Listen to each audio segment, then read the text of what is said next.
Sorry about that. All right. Good morning, everybody. This is Chris Beery. Welcome to Coffee with Chris, episode 18. I'm always excited to be here with you guys. I really appreciate everyone who chooses to join me for these podcasts, Facebook Live, YouTube videos, etc. Means a lot to me. I'll never stop thanking you, so thanks. Today I want to talk about what kind of progress to expect from yourself. And if you're in a position where progress isn't coming quickly enough, or progress isn't coming in a way that's satisfying, so it's hard to continue, it's hard to stay motivated, then I want to help you maybe introduce your mind to a couple of different expectations or expectation sets for how to stay productive, how to stay proactive, and how to continue improving day in and day out. And nobody wants to stay where they're at forever. I imagine everybody has an area of their life they'd love to improve in and grow in, whether that's physical, mental, spiritual, emotional, from a relationship aspect, from a personal, physical standpoint as far as health, the way you look, the way you feel. And my book recommendation of the day is one that I'm reading right now that was recommended to me by my real estate coach.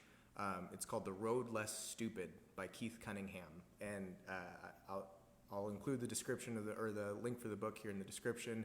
It's phenomenal, and it's got some really great elements, especially if you're a small business owner, if you're in real estate or any other type of sales. I highly recommend it. But one of the things that he talks about, or one of his favorite phrases, is extraordinary results come from ordinary activities practiced consistently. So though it may feel like what you do today has no impact, it does. It does when you consider the compounding effect of your life, of how what you do today may have little to no implication for your life today or tomorrow or this week. But what you don't do today will show itself in scarcity, in consequences 30 days from now. If you don't go to the gym, well, that might look like an extra pound or two on the scale next month. If you don't choose to eat the right things, that's going to probably have a similar effect. Similarly, if you don't show up to work, you might not have a job next month. And it's those kinds of things that, obviously some of those are absurd. Not going to your place of business, not going to work is probably less likely to happen than not going to the gym. But either way, it's important to understand that just because something is true of one aspect of your life doesn't mean that it isn't true for the other. Life doesn't work that way. Typically, what's true about one thing, what's going to help you get better in one area of your life, will also help you get better in other areas of your life. So though I use this mindset to really help propel me forward in my business, help me make me a better realtor, a better salesperson, a better business owner, it's the same thing I use to improve my physical health, to get better at jiu-jitsu, to be a better father, to be a better husband.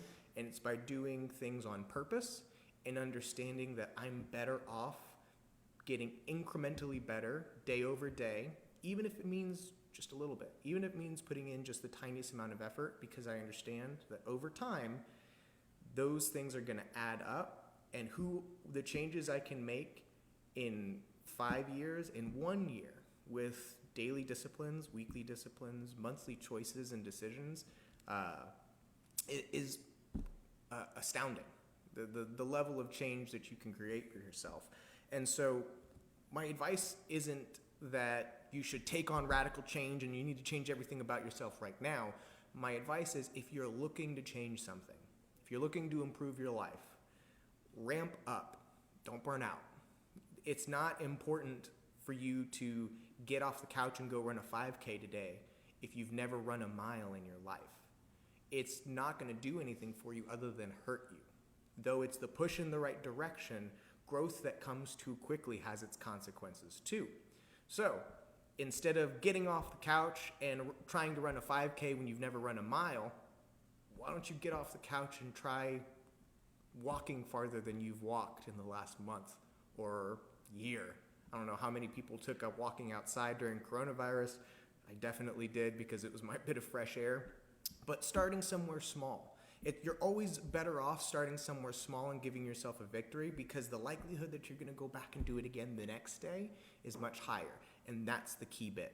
If you're going to ramp up your activities, if you're going to ramp up your change, and you choose to start small, to start from a lower starting point, and incrementally devote yourself to getting better every day, every week, it means that you have to have the show up mindset. It means that even if what you do today is going to, in hindsight look like a just lump of crap that really didn't do anything for you, you're going to show up the next day and there's going to be a flower growing out of that lump of crap that you laid. And it's really a matter of just making sure you understand it's not about winning every day. It's about fighting and winning as many as you can. You're going to lose, you're going to fail, you're going to fall behind, you're going to succumb to your temptations for, food, for distraction, for comfort. It's going to happen. The point is, don't let that stop you, and don't let the reaction be to overcompensate, to burn yourself out again. If you fall off the horse, it's not a matter of how many times you fall off. It's a matter of how quickly can you get back on. And maybe right now, if you fall off your diet or working out or activities or nurturing your relationships, maybe don't feel the need to go and be extraordinary in all of those things all at once. Find ordinary things that you can do on a regular, consistent basis. Whether that's diet, whether that's writing your loved one a note every day, or just sending an I love you, or checking in with a family member who you maybe haven't talked to in a while, who you have soured relationships with. Remember, there's no topic in the world right now that should degrade a relationship with a family member. If you've got a political disagreement with someone in your family, don't even bring it up. Just call them and tell them you love them anyway. And what that little ordinary thing can do for a relationship, for mitigating the type of regret that people have at the end of their life, it might be worth a small, uncomfortable, ordinary activity today. And it's important that you understand taking advantage of the compounding effects of small, consistent activities is going to allow you to grow at a rate that you'd never anticipated. You'd think by slowing down, you would stop or halt any progress you've made. But I think it's the opposite, because if it's much easier to commit to smaller tasks, and what ends up happening is you become more confident. You learn what you're capable of, and you find your limit. You find where your 100% mark is by getting really good at the 50% and slowly ramping up 1% at a time. 1% better every day. And, those small incremental changes, they add up. But not only do they add up, they pour over. If you give yourself the opportunity to improve your physical fitness, and I like using that one in particular because I think we've discussed in previous episodes how our state of being is made up of our body's feelings and our mind's thoughts. The body's feelings are an important part of who you are. If you're constantly in pain, if you're constantly uncomfortable, if you feel slow or sluggish or overweight or sickly, that's a huge part of your state. So by improving your physical fitness, you will not only improve your ability to perform in the gym, you'll also improve your sleep. You'll improve the way you feel throughout the day. You might trade off a little bit of soreness here and there, but that's the pain that comes with growth. That's the kind of pain that you should expect from your life. That pain is a signal that shows you that you're doing the right things, keep it up. And when it stops, push harder. But what improving on one aspect of your life incrementally can do for all the other aspects of your life is unbelievable also. You would think that improving your physical fitness would have nothing to do with your relationship, but having more energy, being in a better mood for your partner, for who you're around, for getting better sleep, and ultimately being a healthier person, and giving If you're married, you've given your life to another person. You've committed it to them. And by treating your life with care, by treating your physical fitness and your health with care, to me, I think that's an unbelievable way to show someone else that you love them and that you care for them. Not to mention, if you have a little bit more energy, you'll probably be better in bed. And I can't think of a single partner that would be upset about that. And just remember, don't let a step backward stop you. Sometimes slowing down is the best thing that you can do. If you're pushing too hard and you're approaching the time that you're going to burn out, what's going to end up happening is you're just going to give up on the endeavor altogether. Instead of giving up, cut back. You're struggling to make 10 phone calls every day? Cool, make 2 good ones. Make 2 really good ones. And tomorrow, show up and make 2 more really good ones. And I guarantee by the end of the week, you'll make more phone calls, more quality phone calls, and you'll show up the next Monday with more energy to call than you've ever had before, and you'll end up making 5 without trying. And it's all about deloading. Sometimes we have a tendency to overload, to overwhelm, to want to accomplish everything and conquer the world in a week. But sometimes it's better to slow down, focus on one thing, and set small challenges for yourself. And if that's not the type of person you are, if you're too driven to let yourself slow down like that, then I offer you an alternative. And it's structuring your days and your weeks around 3 types of days: focus days, buffer days, and rest days. And this is something else that my real estate coach introduced to me. And it's if you're an entrepreneur, then I highly encourage you take on this mindset, because it's going to allow you to be more effective. It's going to kind of feeds on some of the 4-hour work week principles. But a focus day is a day where you spend 80% of your day doing the single most productive thing that you can do. If you're a salesperson, it might be making phone calls or going on appointments.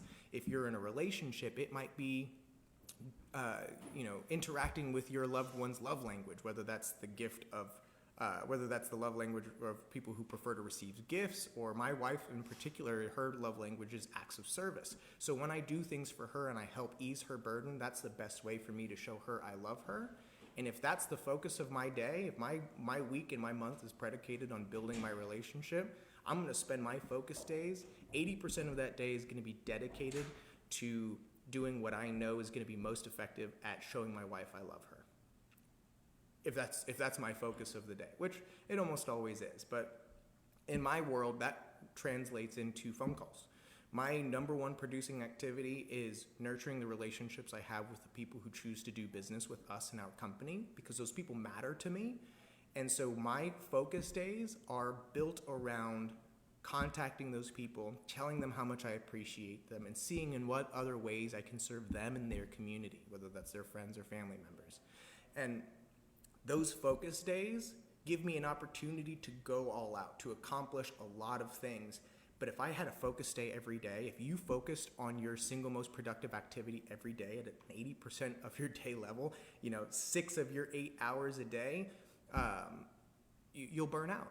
It will be most unlikely that you'll get to the point that you want to get to if you're struggling to get there right now based on that kind of output.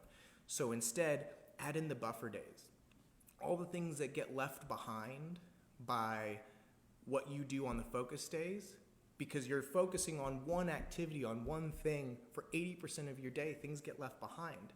And instead of trying to add them into the same day and getting them done at the end of the day, that's torturing yourself. Find a different day of the week where you can go back and clean up some of those messes. Maybe so much of your day was spent nurturing a relationship that you didn't go clean your room. You didn't do your laundry, which in my case for my family is a huge load of laundry. So that's what you do for a day. And that's your activity, and that's how you improve. And by doing those things, it may feel like, I'm being lazy, I'm doing something that's not effective. No, because you put it in the right time slot, you're freeing yourself up to be more effective during your focus days. And with that said comes the final, which is the rest day. These are the most few for me because I have so much that I need to take care of and so much progress that's necessary for me to advance my life and my family. But the rest days are important too, where you turn off your phone, you turn off your technology, and you spend time in your present moment for a whole day, and you just rest. With exercise, with lots of water, and you just feed your body good stuff and reset. If you feel addicted to anything right now, social media, the news, actual substances, cigarettes, coffee. Get rid of all of them for one day, whether that's one day a week or a month or a year, but prove to yourself that you're in control. And that one activity, that one ordinary activity of abstaining from the things that you consider your vices for one day will reset your expectation of yourself, and expecting that you are in control of your life will compound and overflow into the other aspects of your life. I hope this advice brings you something today. It's the advice that I try to live by every day. I'm not perfect. I fall off the horse, but I don't focus on how many times I fall off. My focus is on how quickly I can get back on every time I fall. That's where I want you to spend your time today, where I want you to put your mind today. And as always, I appreciate you guys being here. I look forward to doing these because they help me stay accountable to how I promise to live my life and the progress I've promised to my family and the people around me that love me. And it's a huge benefit to me. I hope it brings at least a little bit of benefit to your day and your life. Try and love as many people as you can today, and I look forward to seeing you on the next episode of Coffee with Chris.